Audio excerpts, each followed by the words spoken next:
Okay. This is Tari with SoloJourno.com. I'm here with Robb Montgomery from Visual Editors and CampVJ Journalism. We're at the Toronto Star at a workshop, and I've managed to get hold of Robb to explain a little bit about what's going on. Thanks a lot for doing this for us, Robb. Sure. So, I call you the globe-trotting video journalist because you really get around, and you've been evangelizing new media tools for journalists for several years now. And I was wondering if you could tell us just a little bit about that. Yeah, I mean, that's not what I set out to do. There was no job description for being a new media professor, but there certainly was a demand. And where I started was as a newspaper journalist for 20 years, doing many jobs, being a photographer, graphics, design, editing, the whole world of newspaper journalism. And, but it also didn't occur to my newspaper editors, I think, at the time, that I also knew, a lot about pro audio, and I'd been trained how to produce live television all before my newspaper career. And those skills I always did, when I left my newspaper job at night. I would go and write and record songs or work with video projects, and those two worlds really didn't collide until after I left newspapers about in 2005, when I left the Sun-Times to actually redesign the Examiner for San Francisco and Washington. And I thought, well, that's nice. I'll do this for a while. I'll freelance. I'll redesign papers. And quickly that world changed, where I could see a demand for telling stories visually on the web. A lot of things had changed. YouTube came.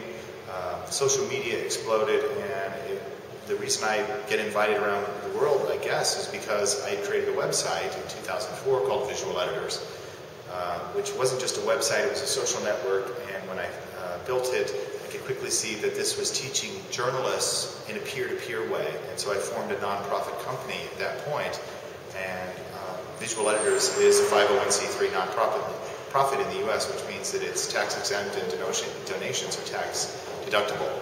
And so that way we're able to raise a little money from people who wanted to reach these people and serve this audience and their educational needs for visual journalism literacy. Now you're here in Toronto doing 3 separate workshops over a 3-day period. Can you tell us a little bit about that?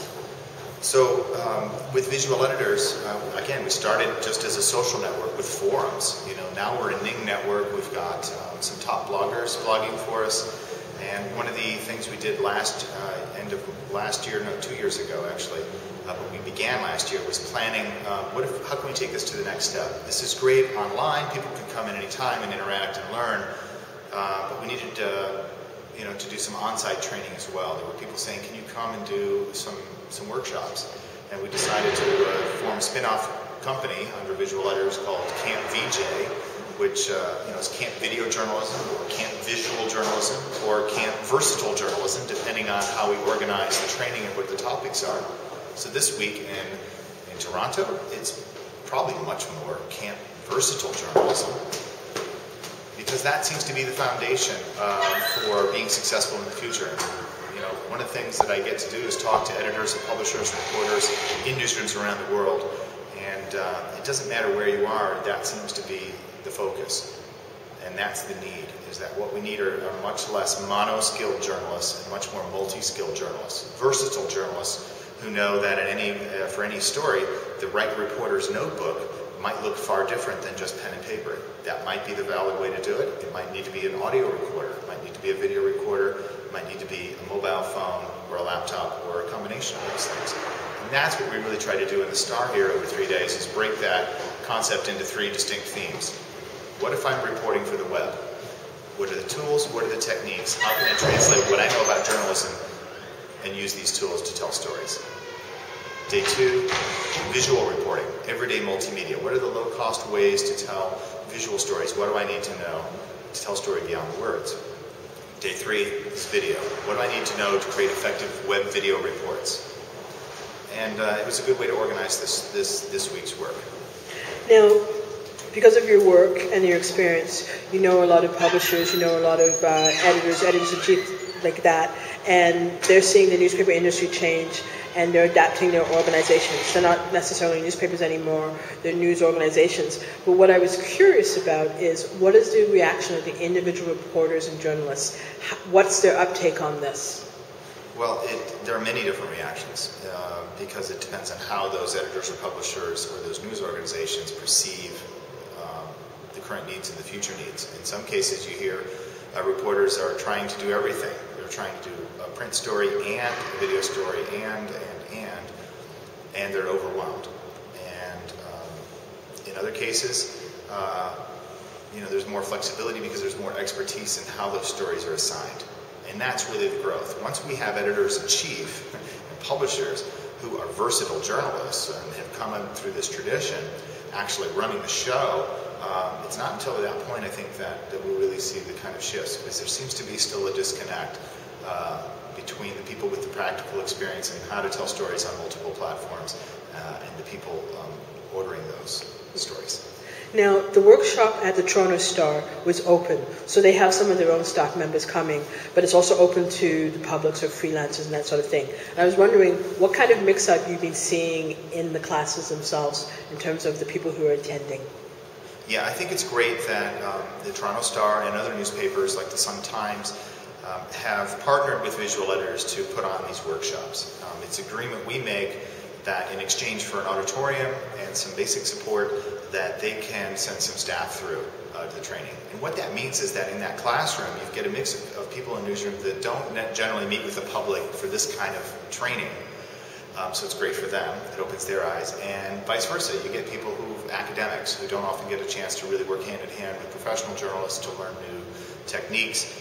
So that's the unplanned chemistry and the unplanned benefits, is that there's a lot of that peer-to-peer sharing and cultural exchange that you kind of see on the website as well, where students can be professionals and non-journalists can also learn visual journalism literacy. Okay. You hear a lot about newspapers dying, which I don't think they are really, but with what's happening now, they're definitely having to adapt. And you've been around the world. I mean, you're on a 10-week, almost 3-month tour right now for doing this. Like, what are you seeing in terms of adaptation and evolution, even revolution in the industry? Mostly what I see from a big picture view is that a lot of the innovation is happening overseas, that the things that are putting newspapers in crisis over here in North America are to a lesser degree impacting newspapers around the world. And then in some parts of the world, newspaper readership is exploding, especially in the developing world. And there's not one size fits all answer to how journalism is being challenged. Certainly in North America, it's not the journalism so much that's being challenged, it is the revenue model. And that is what the real crisis has been, is the money that supports the journalism for papers here. And I have one quick final question. How do you see technology impacting? Because we're seeing cameras drop, we're seeing the rise of the iPhone and other platforms that make it easier than ever to gather news. Yeah, it's even easier and low cost than it is to make a high quality web video than it was a year ago. It's much easier to connect and share information than it was a year ago because of Twitter. This is not a fad. This is it's a sea change in the way that media is produced, the way it's distributed, and the way it's consumed. And any final words? Hope to see you at Visual Editors, and I'm easy to find on Twitter as well. Rob, thank you very much. And I'm going to get this up because I'm sure it's going to be very interesting for a lot of people. And you're off to where next? I'm off to Washington for 2 days and then Cairo for 2 weeks. That's the next stretch. Cairo. Thank you, Rob. Thank you.